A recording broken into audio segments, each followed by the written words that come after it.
የሁለቱ ዓለማት ሚስጥር የጀመርነው ጥናትና ምርምር እጅግ ሰፊና እጅግም ረቂቅ ነውና ከወይዘሮ ቪቪያን ሌይ ዘንድ የጀመርነውንም ስብሰባ ቀጠልንበት። ለብዙ ዓመታትም የጉባኤያቸው ተካፋይ ሆን።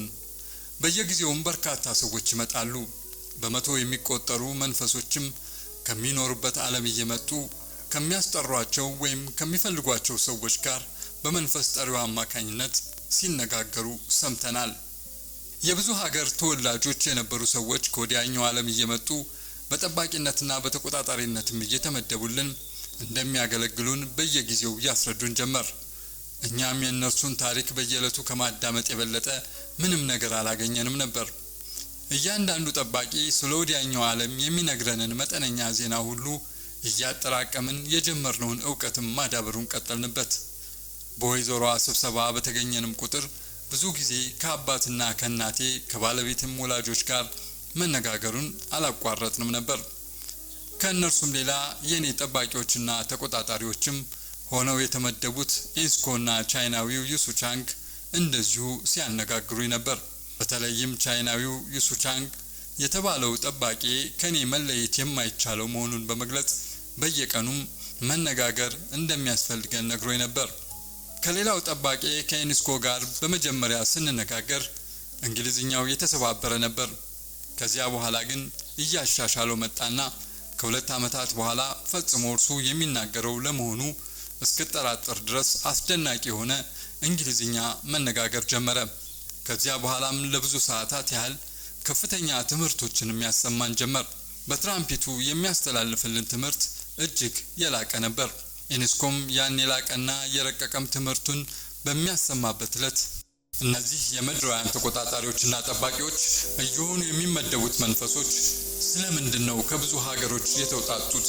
በተለይ ደግሞ ከሰሜን አሜሪካ፣ ከህንድ፣ ከቻይና፣ ከአረብ፣ ከፐርሺያና ከሌሎችም ከመሳሰሉት ሀገሮች በብዛት የሚመጡት ለምንድን ነው ብዬ ጠየቅኩት። እርሱም መልካም ጥያቄ ነው፣ መልስም የሚያስፈልገው ነው። ከነዚሁ ከጠቀስካቸው ሀገሮች ከሚመጡት መንፈሶች ጋር ቀላል በሆነ ኑሮና ከተፈጥሮም ባህሪያት ባልተለየ ሁኔታ ተሳስረን አብረን ኑረናል። እኛ ከነጮች ጋር ባህላዊ፣ ትምህርታዊና ሳይንቲፊካዊ በሆኑ መሰረታዊ ይዞታዎች የተቆራኘን አይደለንም። ከምድራዊ ባህል ይልቅ በመንፈሳዊ ዓለም የምንኖርና የምንገናኝም ነን። በዚያ ያለንን ዕውቀትና ጥናትም ወደዚህኛው ዓለም ለማድረስ መጥተናል። በሁለቱም ዓለማት መካከል ግንኙነት ለመፍጠር ይረዳል ላልነው ሐሳብ አስፈላጊውን ሁሉ ለማድረግ እንችላለን። ለምሳሌ ያህል የሰሜን አሜሪካ ነዋሪዎች የሆኑትን ህንዶችን እንመልከት። የጎሳ ወይም የእምነት መሪዎቻቸው የሆኑት ታላላቆቻቸው ነፍሳዊና መንፈሳዊ ጥናት ለማድረግ በየጎጇቸውና በየድንኳኖቻቸው ስብሰባ ያደርጋሉ። እነዚያም በመንፈሳዊ ዓለም የሚኖሩትም ቢሆኑ ዛሬም ድረስ ወደ ምድራዊ ዓለም እየመጡ ለተከታዮቻቸው መመሪያ ይሰጣሉ፣ ቁጥጥርም ያደርጋሉ። የእነርሱ የመገናኛና የመነጋገሪያ ዘዴም እጅግ የላቀ ነው። እኛ አሁን በዚህ ስብሰባ የምንነጋገረው በትራምፔት ነው። እነርሱ ግን ትራምፔቱ አያስፈልጋቸውም። በእነርሱ ስብሰባ ለመቀመጥ ፈቃድ ካገኘህ የሚያደርጉት ንግግርና የሚለዋወጡት ሐሳብ እጅግ ያስገርማል።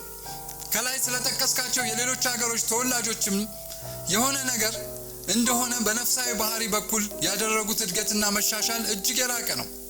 ከከፍተኛ ደረጃ መድረሱን አምኜበታለሁ። ለመሆኑስ የእንግሊዝኛ ቋንቋ ችሎታዬ የቱን ያህል እንደተሻሻለ ተረድተህልኛል ሲለኝ እኔም አዎ እርግጥ ነው የእንግሊዝኛ ቋንቋ ችሎታ ያስደንቃል፣ ነገሩም ሁሉ የሚያጓጓ ነው፣ አመሰግናለሁ አልኩት። ባለቤቴ ደግሞ በእናንተ ዓለም ስላለው ሁኔታ በተጨማሪ ልታብራራልን ትችላለህ? እንደተረዳሁት ከሆነ በእናንተ ዓለም ቀንና ሌሊት የሚባል ገደብ የለም፣ ግን 24ቱንም ሰዓት ነው የምትሰሩት ብላ ጠየቀችው። ኢንስኮም አየሽ የኔ ልጅ እንበለ ረፍት እኮ አንሰራም። እርግጥም ነው አካላዊ ድክመት የለብንም፣ ግን ወደ የስራችን ከመሰማራታችን በፊት ብዙ ኃይል ስለሚያስፈልገን እናርፋለን። እረፍት ስልሽም መዝናናት ማለቴ ነው። የእኛ መዝናናት በተመስጦ የምናዳምጣቸውን የሙዚቃ ስልቶች መከታተል፣ የማንጠግበው አስደናቂ ትዕይንት መመልከት ነው። የሙዚቃው ፕሮግራም የሚካሄድባቸው አዳራሾችም እጅግ እጹብ ድንቅ የሚባሉ ናቸው። ውበታቸው አይጠገብም። ጣራ የላቸውም። መቀመጫዎቻቸው እጹብ ድንቅ ናቸው። ለመዝናናትና ለመደሰት የሚጋብዙ ናቸው። ምን አይነት አስደናቂነት እንዳላቸውም በሐሳብሽ ልትገምቹ ትችላለሽ። የአዳራሾቹ ግድግዳዎች በእናንተ ዓለም በታወቁትና በተደነቁ ወደዚህም በመጡልን ሰዓሊዎች ስራ ያሸበረቁ ናቸው። በዚያ ውስጥም ሆነ አካባቢ የሚታየውና የሚሰማው ሁሉ ለመዝናናትና ለእፎይታ በተለየ የተሰራ ነው። በየአዳራሾቹ መጨረሻ ሙዚቀኞች ይቀመጣሉ፣ የማይጠገበውንም ጣዕመ ሙዚቃ ያሰማሉ። በእነሱም ዙሪያ ሁሉ የሚታየው ስራ እጅግ ውብና በሩቅ የሚስብ ነው አላት። እኔ ደግሞ የሚያጓጓውን ታሪክ በደስታ እያዳመጥንህ ነው። ለመሆኑስ የቀንና የማታ መለዋወጥ አይታወቃችሁም ወይስ የለባችሁም ማለት ነው ብዬ ጠየቅኩት። እርሱም ሲመልስልኝ ይህን አይነቱን መለዋወጥ በሌላ ሁኔታ እናገኘዋለን፣ አያመልጠንም፣ የሚያሰለችም አይደለም። በእኛ ዓለም ያለው የስርዓት ለውጥ በህብር ያጌጠ ነው። ለምሳሌ ሙዚቃ ራሱ እያጫወተንና እያስደሰተን ህብርም እየፈጠረ ወደ ለውጡ ይዞን ይጓዛል። በአጭር አገላለጽ በሙዚቃ አጫዋችነት የህብረ ቀለም ለውጥ እናገኛለን። በእኛ ዓለም ያሉት ፈዋሾቻችን ወይም ጠባቂዎቻችን፣ ረዳቶቻችን ስለ ማንኛውም ነገር ሁሉ እጅግ ይጠነቀቁልናል። መሰረታዊ የሆነውንም ኃይል ሁሉ ይሰጡናል። እናንተም ወደ ሰማያዊ ዓለም በምትመጡበት ጊዜ አሁን የምንነግራችሁን ሁሉ ስትመለከቷቸው፣ ስታስታውሷቸውም ትደነቁባቸዋላችሁ። አንድ የምትገረሙበት ነገር ልግለጽላችሁ። በመሬት ዓለም የሚፈለሰፉት ጥበባት፣ የሳይንስና ቴክኖሎጂ ውጤቶች በመጀመሪያ በመንፈሳዊ ዓለም እንደሚፈለሰፉ ታውቃላችሁ። በእኛ ዓለም የተፈለሰፈ ጥበብ ለመሬት ሰዎች ጠቃሚ መስሎ ከታየና ከታመነበት በእርሱም ለመጠቀም ጊዜው የደረሰና አመቺም ሆኖ ከተገመተ ይህንን እውቀት በአእምሮ ውስጥ የምንሰርጽበት ሰው ወይም ሰዎች በመሬት ላይ እንመርጣለን። በዚህም የተነሳ 2 እና 3 ጠቢባን በመሬት ላይ በተለያዩ ሀገሮች አንድ ነገር ሲፈለስፉ ትሰማላችሁ። ሁሉም ደግሞ ተመሳሳይ የሆነ አንድ አይነት ሕግና መመሪያም ይወጡለታል። ሁሉም ደግሞ በዚያ መመሪያ ጥበባቸውን ቀጥለውበት ከመጨረሻ ግባቸው ለመድረስ ይጣጣሩበታል አለኝ። ይህ ታሪክ ሊታመን የሚችል አይመስልም፣ ግን እኔ ላምንበት የሚያስችለኝ ነጥብ አግኝቼበታለሁ። በመሬታችን ላይ የነበሩ ሳይንቲስቶች በየሀገሮቻቸው አንድ አይነት የሆነ ጥበብ ፈልስፈው እንደነበሩ ያነበብኩት ታሪክ አለ። እንደዚያ ተከታታይና ተመሳሳይ የሆነ ውጤታቸውም ደግሞ ታትሞ ወጥቷል አልኩት። ዩኒስኮም ነገሩ እውነት ነው፣ ሐሳብህን እቀበለዋለሁ። አንድ ማስረጃ ልጥቀስልህ።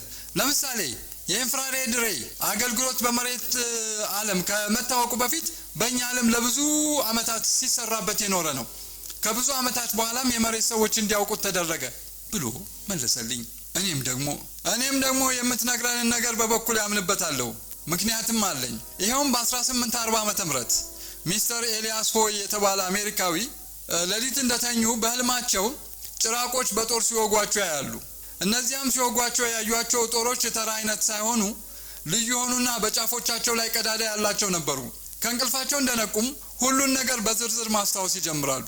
ጭራቆቹ ሲወጓቸው የነበሩበትንም ጦር ያስታውሱታል። ወዲያም ወደ ብረት መቀጥቀጫ ክፍላቸው ይገቡና የተወጉበትን መሳሪያ የሚመስል ስራ ይጀምራሉ። በዚያም አይነት ዘዴ የልብስ መስፊያ መርፌ ይሰራሉ። የዚያም የስፌት መርፌ ስራ እየተስፋፋ ይሄድና ለሰውየውም ከፍተኛ የሆነ ገቢ ሊያስገኝላቸው ችሏል። እንደዚሁም ደግሞ ሰር ቻርልስ በህልሙ የጋዝ ሜትርን የጥልፍ ስራ ተመልክቶ ወዲያውም ንድፉን አርቅቆ ለፋብሪካው በማቅረብ ከጥቅሙ ላይ እንዲውል ተደርጓል።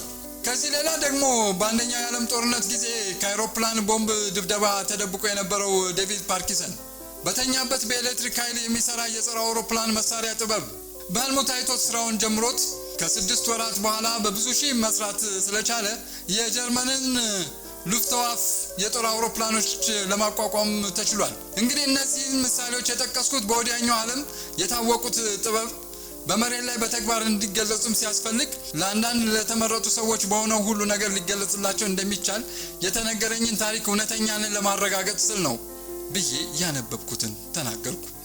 ዩኒስኮም በበኩሉ ቀጠለና ስለ ሰዓሊዎች የሚያስደንቃችሁ ነገር ልጥቀስላችሁ። በእናንተ ዓለም የተደነቁት ስዕሎች እኛም በወዲኛው ዓለም ደግመን እንሰራቸዋለን። በእናንተ ዓለም የተደነቁትና የታወቁት ሰዓሊዎችም በእኛ ዳግመኛ የስዕል ስራ እጅግ ይደነቁባቸዋል። ሰዓሊዎች ስዕልም ከእናንተ ጋር ለብዙ ጊዜ የኖሩትንና የታወቁትን ማለቴ ነው ብሎ ነገረን። እርሱም ገለጻውን እንዳበቃ ትራምፒቱ ወደ አንደኛዋ ሴትዮ ጠጋለና ድምፅ ተላለፈበት።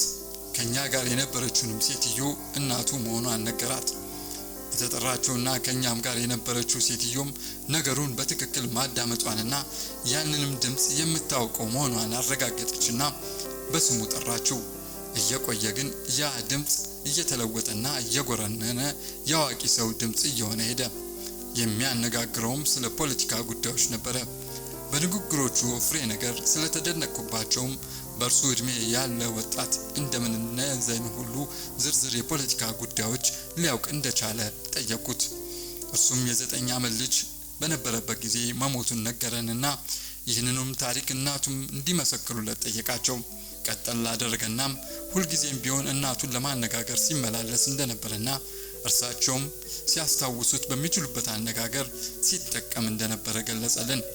አከታትሎም ደግሞ ምንም እንኳን በሕፃንነቱ ቢሞት በወዲያኛው ዓለም ውስጥ ባለው የእድገት ስርዓት መጎልመሱንና የፖለቲካ ትምህርትም እንደተከታተለ ነገረን።